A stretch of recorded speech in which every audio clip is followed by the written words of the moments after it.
I think one of the beautiful things about having the Phenom in our facility is that we've moved it out of what would be considered a traditional research laboratory or a user facility and put it into a teaching environment, a teaching classroom, teaching laboratory, but also it can still work as a research tool as well. So I have students that work and do a lot of electrospinning, which is a process to make nanofibers.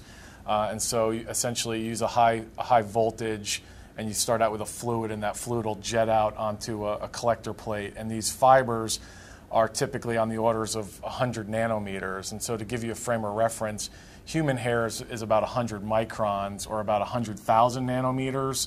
And so you're talking about hundreds of times smaller than the thickness of actually a human hair. And so an optical microscope will not allow you to see the fiber morphology of these materials. And so my lab's right next door. The student can actually spin the fibers, come over almost immediately, and he or she can put the sample into the instrument and do the focusing and whatever manipulations he or she needs to do and look at these images. And so it's nice to kind of go from the process to looking at what the morphology is and almost being able to go back and iterate on that much more quickly than we would be able to do in a traditional environment where you have a shared facility.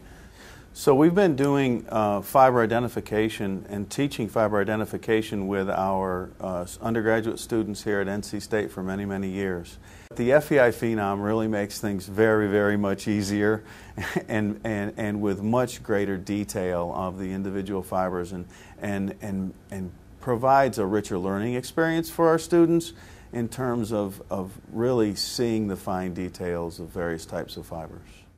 In the textile industry, a lot of people read that traditional textile manufacturing, yarn spinning and so forth, has gone overseas. But one of the fastest growing industries in North Carolina in the textiles industries is the nonwovens industry, and it's a production where you're making fibers that are in a fabric type structure that's not an organized pattern like a woven or a knitted structure.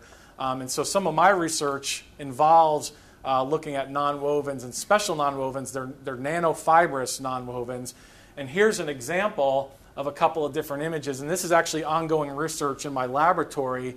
And so the student is spinning, making these samples, processing them how he or she would process them, and then can come right over here to this teaching lab and image them and look at what she's got and kind of iterate upon that. And so in this example here, we have a fiber called polylactic acid that's used in the nonwovens industry. It's a bioerodible polymer. And in the left-hand picture here, it's the as-spun nonwoven mat. Okay? And so, the other thing I want to say is that these are nanofibers, and so we would not even be able to see this under the optical microscope. It would essentially look like a film or a blurb. So it's critical, it's essential that we have the electron microscope for this. And so what you can see are these nanofibers in this nonwoven type of architecture. Okay, and what she's illustrating in this comparison is that this is the as-spun nonwoven mat. And then what she does is she actually anneals the mat. Okay, and annealing is heating it up to a high temperature. And in this case, what happens is the individual fibers start to bond to each other. And what that does for us is it gives us enhanced mechanical properties. But in this case also, we have conductive nanoparticles in there. And by helping to bond the fiber junctions together, we can actually increase the conductivity by kind of connecting those pathways from adjacent fibers.